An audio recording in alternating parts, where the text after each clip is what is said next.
sure what he's doing out there.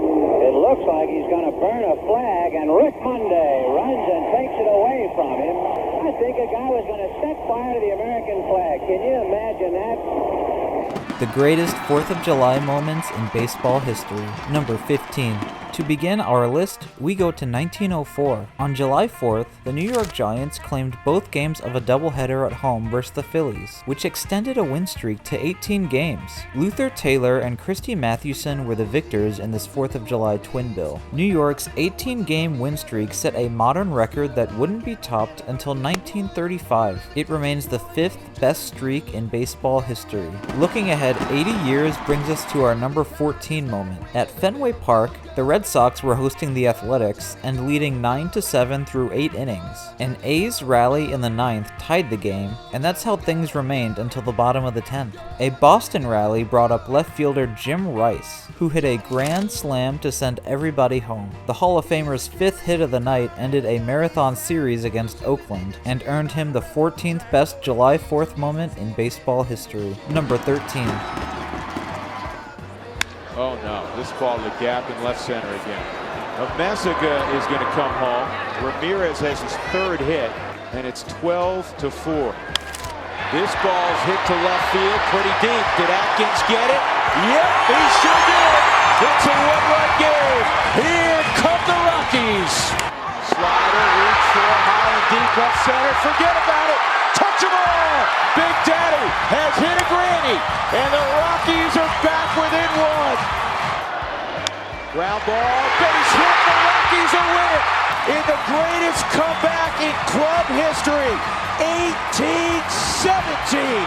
At number 12, we again go to 1984. On the 4th of July holiday, 45-year-old Phil Niekro, playing with the Yankees, struck out Larry Parrish to become the 9th member of the 3,000 Strikeout Club. One of the all-time great knuckleball pitchers, Niekro's 3,000th was, unsurprisingly, a passed ball. The Hall of Famer who passed away last year currently ranks 11th on the all-time strikeout list, with 3,342. And at number 11, we have Nolan Ryan reaching the same milestone in 1980. The Ryan Expressed fan Cesar Geronimo for number 3,000, becoming just the 4th member of the club after Walter Johnson, Bob Gibson, and Gaylord Perry. Ryan would end his career with an incredible 5,714 strikeouts, far above any other player in history. Number 10.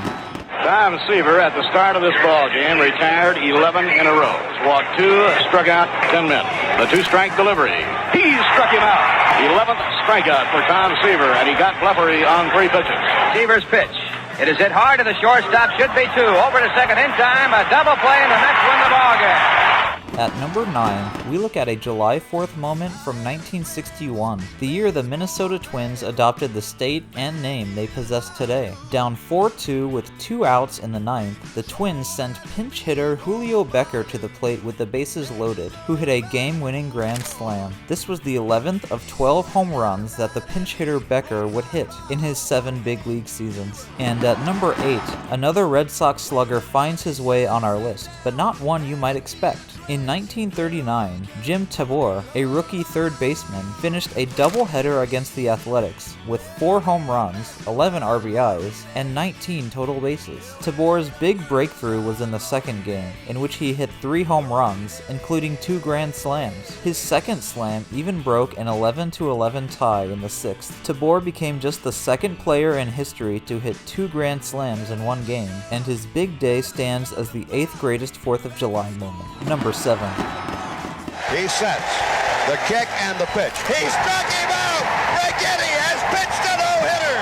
He strikes out Boggs for the final out of the ball game. For our 6th all-time Independence Day moment, we wind the clocks back. On July 4th, 1912, Tigers starting pitcher George Mullin was not only celebrating America's birthday, but his own. The right-hander marked his 32nd birthday by tossing a no-hitter against the St. Louis Browns, the first no-hitter in Detroit Tigers history. Mullin's no-no would be the only one the Tigers would have for 40 years. And at number 5, we wind the clocks back even further to look at a moment from 1908. On July 4th, New York Giants lefty Hooks Wiltz threw a no-hitter against the Phillies, only allowing one base runner. He actually retired the first 26 batters of the game before facing George McQuillan, the pitcher, for a third time. Wiltz was up on McQuillan with a 1-2 count, then threw a sharp curveball that cut over the heart of the plate. Though Wiltz was walking off the field, believing it to be strike 3, the umpire ruled it a ball, and the at-bat continued. Wiltz then hit his opposing pitcher, ending his bid for a straight perfect game. Later, in the bottom of the 10th,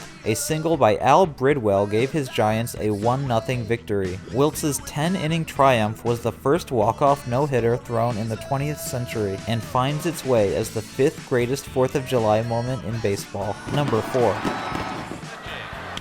Well hit to left field. It's back a ton. Out of here. Home run. Howard Johnson and the Mets take a 10-8 lead in the top of the 13th inning. Or Harper, I should say, who just hit it down the line. Fair ball. Home run. The game is tied again. Line drive base hit. Keith Hernandez has a single, double, triple home run. Goes again, and this one hit out to deep enough center field to score a run. Murphy back, but he'll have no play at the plate. The Mets are waving their outfielders in. Here's Rick Camp with a game on the line. 2 outs and no one on base. Ernie, if he hits a home run to tie this game will be certified as absolutely the nuttiest in the history of baseball. And he hits it to deep left. Heat goes back. It is gone. Holy cow. I don't believe it. Rick Camp. Rick Camp. Ball hit well to right center. Washington over. Can't get to it. Carter's gonna score. Mets lead it 12-11. Rick Camp strikes out. And this ball game is over.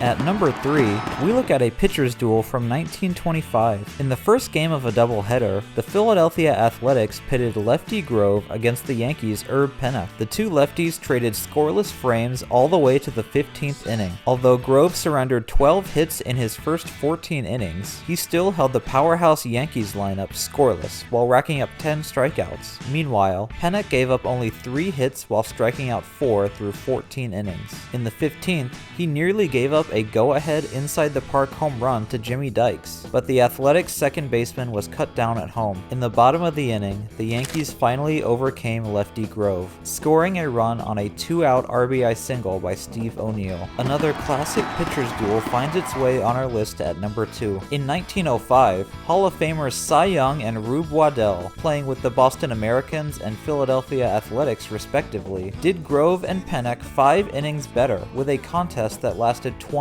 innings. In the second game of a doubleheader at the Huntington Avenue Baseball Grounds in Boston, the two workhorses entered extra innings having only allowed 2 runs each, then traded shutout frames through the 19th. On several occasions, the Americans managed to get runners to third base, but Waddell squeezed out of the jam each time. In the 20th inning, it was actually Waddell who hit a ball to short that was misplayed, allowing the game's go-ahead run to score. He then secured the victory with a shutout bottom frame and did cartwheels around the mound to celebrate. Young took the tough luck loss after giving up no walks through 20 innings and having the game's deciding runs be unearned. Now, without further ado, let's see the all-time best 4th of July moment. Today, I consider myself the luckiest man on the face of the earth.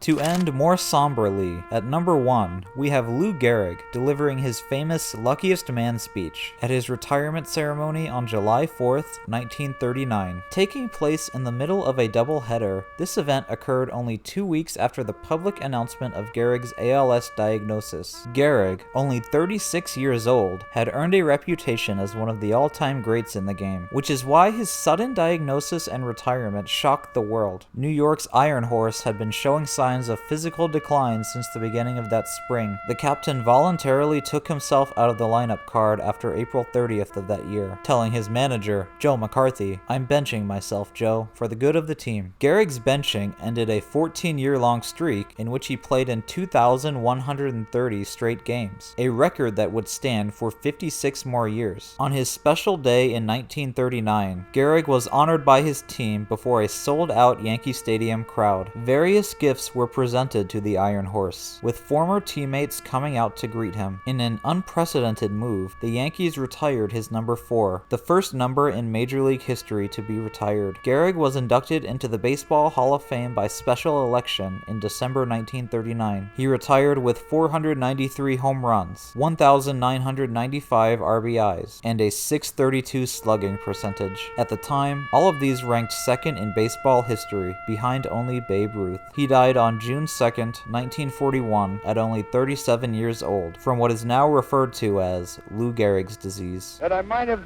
been given a bad break, but I've got an awful lot to live for. Thank you.